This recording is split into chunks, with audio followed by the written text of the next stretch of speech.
श्री गणेशाय नमः। श्री नारद महापुराण पूर्व भाग प्रथम पाद। राजा भगीरथ का भृगु जी के आश्रम पर जाकर सत्संग लाभ करना तथा हिमालय पर घोर तपस्या करके भगवान विष्णु और शिव की कृपा से गंगा जी को लाकर पितरों का उद्धार करना। नारद जी ने पूछा, मुने, हिमालय पर्वत पर जाकर राजा भगीरथ ने क्या किया? वे गंगा जी को किस प्रकार ले आए, यह मुझे बताने की कृपा करे। श्री सनक जी ने कहा, मुने, महाराज भगीरथ जटा और चीर धारण करके तपस्या के लिए हिमालय पर जाते हुए गोदावरी नदी के तट पर पहुंचे। वहां उन्होंने महान वन में महर्षि भृगु का उत्तम आश्रम देखा, जो कृष्णसार मृगों से भरा हुआ था, और चमड़ी गायों का समुदाय अपनी पूंछ हिलाकर मानो उस आश्रम को चवर डुला रही थी। मालती, जूही, कुंद, चंपा और अश्वत्थ उस आश्रम को विभूषित कर रही थी। वहां चारों ओर भांति भांति के फूल खिले हुए थे। ऋषि मुनियों का समुदाय वहां निवास करता था। वेदों और शास्त्रों का महान घोष आकाश में गूंज रहा था। महर्षि भृगु के ऐसे आश्रम में राजा भगीरथ ने प्रवेश किया। भृगु जी पर ब्रह्म के स्वरूप का प्रतिपादन कर रहे थे। शिष्यों की मंडली घेर कर उन्हें बैठी हुई थी। तेज में वे भगवान सूर्य के समान थे। राजा भगीरथ ने वहां उनका दर्शन किया और उनके चरण ग्रहण आदि विधि से उन ब्राह्मण शिरोमणि की वंदना की। साथ ही भृगु जी ने सम्मान पूर्वक राजा का आतिथ्य सत्कार किया। महर्षि भृगु के द्वारा आतिथ्य सत्कार हो जाने पर राजा भगीरथ उन मुनीश्वर से हाथ जोड़कर विनय पूर्वक बोले। भगीरथ ने कहा, भगवान, आप सब धर्मों की ज्ञाता तथा संपूर्ण शास्त्रों के विद्वान हैं। मैं संसार बंधन के भय से डरकर आपके मनुष्यों के उद्धार का उपाय पूछता हूँ। सर्वज्ञ मुनि सत्तम, यदि मैं आपका कृपा पात्र हूँ तो जिस कर्म से भगवान संतुष्ट होते हैं वह मुझे बताइए। भृगु ने कहा, राजन, तुम्हारी अभिलाषा क्या है यह मुझे मालूम हो गई। तुम पुण्यात्माओं में श्रेष्ठ हो, अन्यथा समस्त कुल का उद्धार करने की योग्यता तुम में कैसे आती? भूपाल, जो कोई भी क्यों न हो, यदि वह शुभ कर्म के द्वारा अपने कुल के उद्धार की इच्छा रखता है, उसे नर रूप में साक्षात नारायण ही समझना चाहिए। राजेंद्र, जिस कर्म से प्रसन्न होकर देवेश्वर भगवान विष्णु मनुष्यों को अभिष्ट फल प्रदान करते हैं वह बतलाता हूँ, एकाग्रचित होकर सुनो। राजन, तुम सदा सत्य का पालन करो और अहिंसा धर्म में स्थित रहो। सदा संपूर्ण प्राणियों के हित में लगे रहकर कभी झूठ न बोलो। दुष्टों का साथ छोड़ दो। सत्संग का सेवन करो, पुण्य करो और दिन रात सनातन भगवान विष्णु का स्मरण करते रहो। भगवान महाविष्णु की पूजा करो और उत्तम शांति का आश्रय लो। द्वादशाक्षर और अष्टाक्षर मंत्र जपो, इससे तुम्हारा कल्याण होगा। भगीरथ जी ने पूछा, मुने, सत्य कैसा कहा गया है? संपूर्ण भूतों का हित क्या है? अनृत अर्थात झूठ किसे कहते हैं? दुष्ट कैसे होते हैं? कैसे लोगों को साधु कहा गया है? तथा पुण्य कैसा होता है? भगवान विष्णु का स्मरण कैसे करना चाहिए? उनकी पूजा कैसे करें? मुने, शांति किसे कहा गया है? अष्टाक्षर मंत्र क्या है? तत्वज्ञार्थ का अर्थ क्या है? द्वादश अक्षर मंत्र क्या होता है? मुझ पर बड़ी भारी कृपा करके इन सब की व्याख्या करें। भृगु ने कहा, महाप्राज्ञ, बहुत अच्छा, सर्वोत्तम, तुम्हारी बुद्धि बहुत उत्तम है। भूपाल, तुमने मुझसे जो कुछ पूछा है वह तुम्हें बतलाता हूँ। विद्वान पुरुष यथार्थ कथन को सत्य कहते हैं। धर्मपरायण मनुष्यों को इस प्रकार सत्य बोलना चाहिए कि धर्म का विरोध न हो पाए। इसीलिए साधु पुरुष देश काल आदि का विचार करके स्वधर्म का पालन करते हुए तथा स्वधर्म का विरोध न करते हुए जो यथार्थ वचन बोलते हैं वह सत्य कहलाता है। राजन, संपूर्ण जीवों में से किसी को भी जो क्लेश न दे उसी का नाम अहिंसा है। वह संपूर्ण कामनाओं को देने वाली बताई गई है। धर्म के कार्य में सहायता पहुंचाना और अधर्म के कार्य का विरोध करना, इसे धर्मज्ञ पुरुष संपूर्ण लोगों का हित साधन करते हैं। धर्म और अधर्म का विचार न करके केवल अपनी इच्छा के अनुसार कहना असत्य है। उसे सब प्रकार के कल्याण का विरोधी समझना चाहिए। राजन, जिनकी बुद्धि सदा कुमार्ग में लगी रहती है, जो सब लोगों से द्वेष रखने वाले और मूर्ख हैं, उन संपूर्ण धर्मों से बहिष्कृत दुष्ट पुरुष जानना चाहिए। जो लोग धर्म और अधर्म का विवेक करके वेदोक्त मार्ग पर चलते हैं तथा सब लोगों के हित में संलग्न रहते हैं, उन्हें साधु कहा गया है। जो भगवान की भक्ति में सहायक है, साधु पुरुष जिसका पालन करते हैं और जो अपने लिए भी आनंददायक है, उसे धर्म कहते हैं। यह संपूर्ण जगत भगवान विष्णु का स्वरूप है। विष्णु सबके कारण है, मैं ही विष्णु हूँ। यह जो जान ले उसी को भगवान विष्णु का स्मरण समझना चाहिए। भगवान विष्णु सर्वदेवमय हैं, मैं विधि पूर्वक उनकी पूजा करूंगा। इस प्रकार से जो श्रद्धा होती है वह उनकी भक्ति कही गई है। श्री विष्णु सर्वभूत स्वरूप हैं, सर्वत्र परिपूर्ण और सनातन परमेश्वर है। इस प्रकार जो भगवान के प्रति अभेद बुद्धि रखता है उसी का नाम समता है। राजन, शत्रु और मित्रों के प्रति समान भाव हो, संपूर्ण इंद्रियां अपने वश में हो, देववश जो कुछ मिल जाए उसी में संतोष रहे और इस स्थिति को शांति कहते हैं। राजन, इस प्रकार तुम्हारे उन सभी प्रश्नों की व्याख्या हो गई। ये सब विषय मनुष्यों को सिद्धि प्रदान करने वाले हैं। और समस्त पाप राशियों का वेग पूर्वक नाश करने के साधन हैं। अष्टाक्षर मंत्र यह सब पापों का नाश करने वाला है। राजेंद्र, मैं उसका स्वरूप बतलाता हूँ। वह समस्त पुरुषार्थों का एकमात्र साधन है। भगवान विष्णु को प्रसन्न करने वाला और संपूर्ण सिद्धियों को देने वाला है। ओम नमो नारायणाय, यही अष्टाक्षर मंत्र है और इसी का जप करना चाहिए। महाराज, ओम नमो भगवते वासुदेवाय, यह द्वादश अक्षर मंत्र है। राजन, इन अष्टाक्षर और द्वादश अक्षर मंत्रों का समान फल है। इनकी प्रवृत्ति और निवृत्ति इन दोनों को मार्गवलोक के लिए समता बताई गई है। इन दोनों मंत्रों के जप से भगवान का ध्यान इस प्रकार करना चाहिए। भगवान नारायण अपने हाथों में शंख चक्र धारण किए शांत भाव से विराजमान हैं। रोग और शोक उनका कभी स्पर्श नहीं करते। उनके वाम भाग में लक्ष्मी जी विराज रही है। वे सर्वशक्तिमान हैं और सर्वशक्तिमान प्रभु सबको अभय दान कर रहे हैं। उनके मस्तक पर किरीट और कानों में कुंडल शोभा पाते हैं। वे नाना प्रकार के अलंकारों से सुशोभित हैं। गले में कौस्तुभ मणि और वनमाला धारण किए हुए हैं। उनका वक्षस्थल श्रीवत्स चिन्ह से चिन्हित है। वे पीताम्बरधारी भगवान देवताओं और दानवों से भी वंदित है। उनका आदि और अंत नहीं है। वे संपूर्ण मनोवांछित फलों को देने वाले हैं। इस प्रकार भगवान का ध्यान करना चाहिए। वे अंतर्यामी, ज्ञान स्वरूप, सर्वव्यापी तथा सनातन है।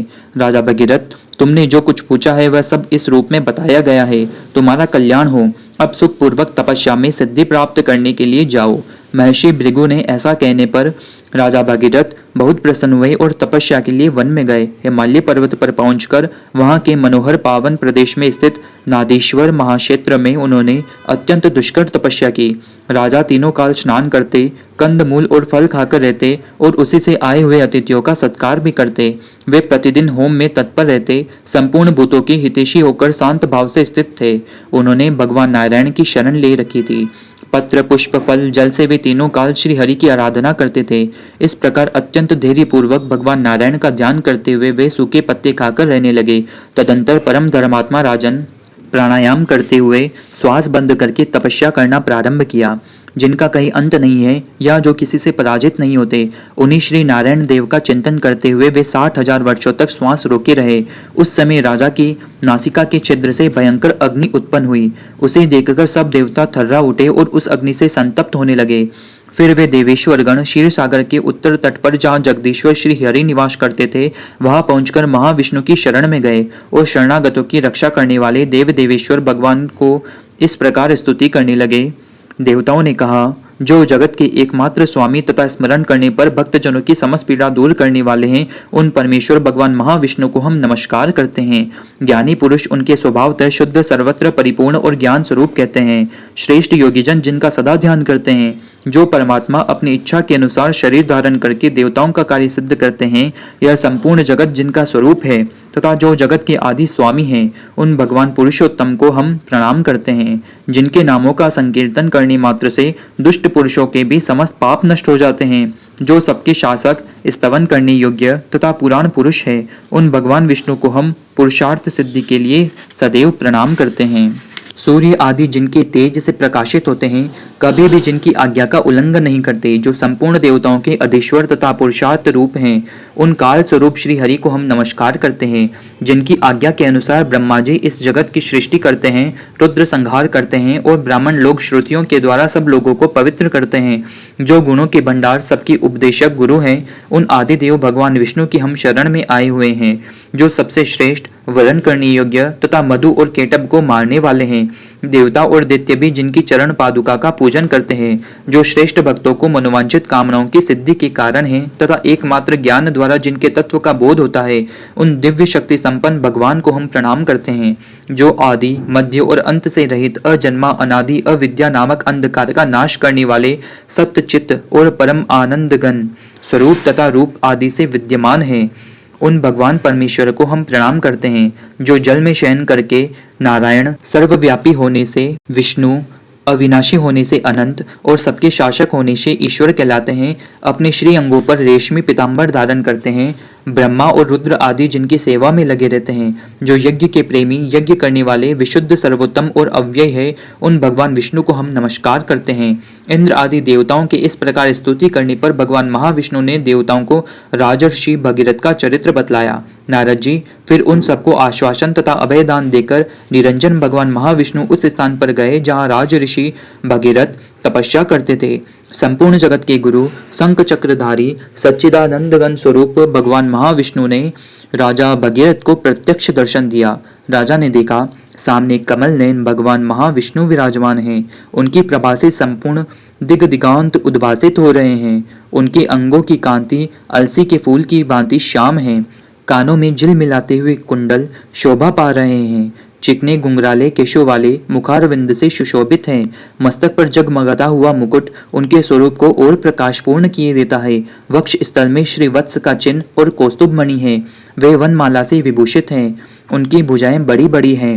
अंग अंग से उदारता टपक रही है। उनके चरणारविंद लोकेश ब्रह्मा जी द्वारा पूजित हैं।